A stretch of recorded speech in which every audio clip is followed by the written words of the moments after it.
So it is past midnight in room 101, and the day, of course, of the Makerfield by-election. So I should be asleep, but of course, now I'm in room 101, I have to stay awake and think, because it's probably quite helpful for psychotherapy to be in room 101 and think of how horrifying Birmingham was. So one of the things they did, of course, is give everyone in the organisation mandatory quote unquote equity training, where we were told Britain is not innocent, and of course expected to do the usual praising the Communist Front Group stuff. So this was mandatory training for everyone in the organisation. Looked like it'd been drawn in crayon by this woman. Um, Incredibly ignorant and obviously deliberately degrading to try and force the British out of the organisation. Um, they will promote.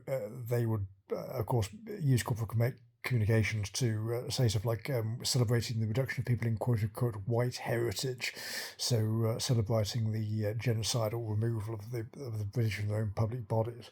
Um, and the level of nastiness and uncivilized nature of that kind of stuff. I mean, the audacity just to walk into a British public body and say, right, what do white people my liking, and start segregating yourself off in meeting rooms trying to get things. It's so awful.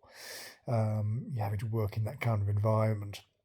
But because the organisation is full of people with no actual law to the city, their law to their sort of patronage networks, the idea that someone would be law to the city and the country is just an alien concept to these people. They would routinely refuse to go along with central government instruction. We're talking senior managers.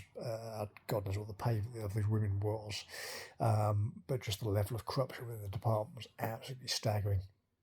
Over time, on a personal level, you were scared to. I think I tried to declare free concert tickets at some point, because you followed regulations to the letter, but you're surrounded. It was also surrounded by all these dreadful crooks. But thank God I'm in room 101 and not in Birmingham.